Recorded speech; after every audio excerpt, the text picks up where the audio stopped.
Habituellement, la spécialité de cette machine, dont il existe 4 exemplaires dans le monde, est de recouvrir de bitume les anneaux de circuits automobiles.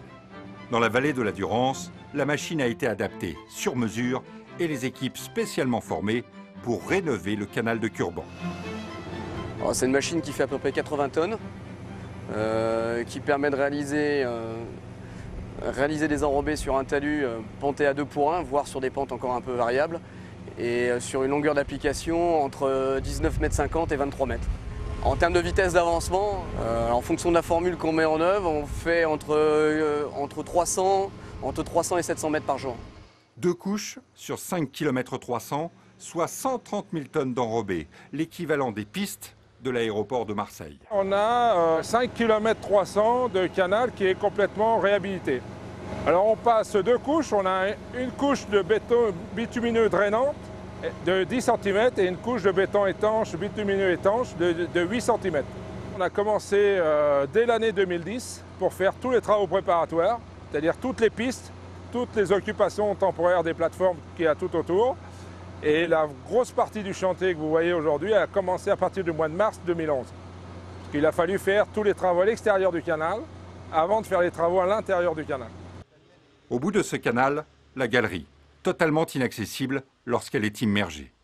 Nous avons du côté amont la fin du canal de Curban qui vient ensuite se prolonger par la galerie de Curban longue de 9 km jusqu'à l'usine de Curban. Vous voyez ici le panneau de grille qui permet de retenir les corps flottants qui seraient amenés à transiter par le canal.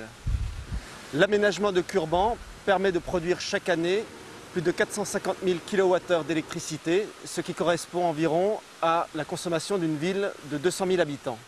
Sous le nouveau bitume, des fibres optiques, développées notamment par la R&D d'EDF, elles sont capables de détecter d'éventuelles infiltrations, y compris à très long terme. Nous voyons donc ici, dans la galerie de Curban, splitté sur la partie droite, un câble qui chemine sur environ 300 mètres et qui va être relié à un débitmètre. Un débitmètre qui est un appareil qui nous permettra de connaître le débit réel qui passe dans cette galerie avec une précision de l'ordre de 2 à 3%. Dans le canal et dans la galerie, plus d'eau pendant 6 mois, le temps du chantier. EDF ne produit donc ici plus d'électricité. D'autres ouvrages hydrauliques ont pris le relais. Mais dans la vallée de la Durance, des milliards de mètres cubes d'eau sont aussi indispensables à l'irrigation des cultures maraîchères. Un astucieux système de pompage a donc été mis en place. Ces solutions consistent, pour ce qui concerne par exemple ici Curban, en un pompage qui est réalisé en contrebas dans la Durance. Ce pompage vient alimenter une réserve d'eau qui est constituée ici plus en aval dans la galerie de Curban et qui vient donc progressivement être acheminée vers l'ayant droit en question. Dans quelques mois, les travaux du canal de Curban seront terminés. Particulièrement spectaculaires, ils sont loin d'être les seuls investissements d'EDF dans la vallée. Entre 2010 et 2013, EDF investit 85 millions d'euros dans un programme baptisé Performance Durance. Le chantier Performance Durance englobe un périmètre de 3 usines au global, donc de Serponçon en passant par Curban et jusqu'à Sisteron, regroupe environ 150 opérations, dont 10 opérations majeures. C'est une course contre la montre puisque nous avons à tenir l'ensemble des délais de manière à pouvoir reprendre la production pour la période hivernale. Donc l'enjeu de tenir ce délai du mois d'octobre qui est la date de remise en eau et du canal de Curban et de l'usine de Sisteron est pour nous un enjeu majeur. Autre illustration des investissements d'EDF, à 30 km à l'aval de Curban, l'usine hydraulique de Sisteron. Visite au cœur de ce site en pleine rénovation avec, juste au-dessus de la voûte, 2 canalisations et 100 mètres d'eau. C'est l'ouvrage le plus puissant de la vallée. Ici, dans cette usine souterraine, les deux groupes ont été ou vont être démontés entièrement pour la première fois depuis 40 ans.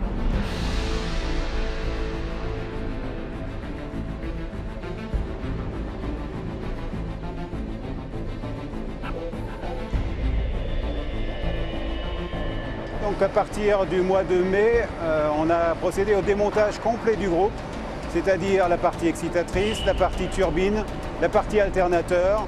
On a démonté les 4 étages de la machine. Certaines pièces sont parties en réparation, d'autres vont être refaites complètement.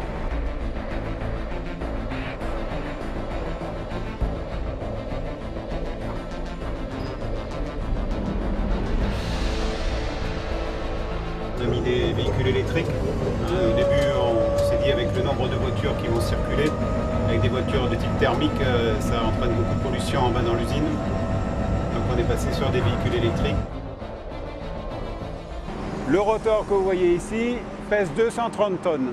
Donc c'est une pièce qui a été montée à l'intérieur de l'usine et aujourd'hui on ne peut plus la sortir de l'usine. Donc tout le pourtour est constitué de pôles magnétiques comme ça et ici un pôle a été démonté parce qu'il était défectueux.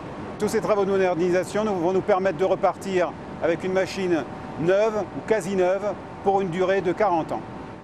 Long de 250 km, le canal de la Durance est un ouvrage industriel précieux pour l'électricité et l'agriculture. Il est aussi un formidable robinet d'eau potable pour Marseille, Aix-en-Provence et Toulon. Le programme Performance Durance va certes améliorer la fiabilité et la performance des ouvrages hydrauliques d'EDF. Mais l'enjeu va bien au-delà d'une production indispensable d'électricité.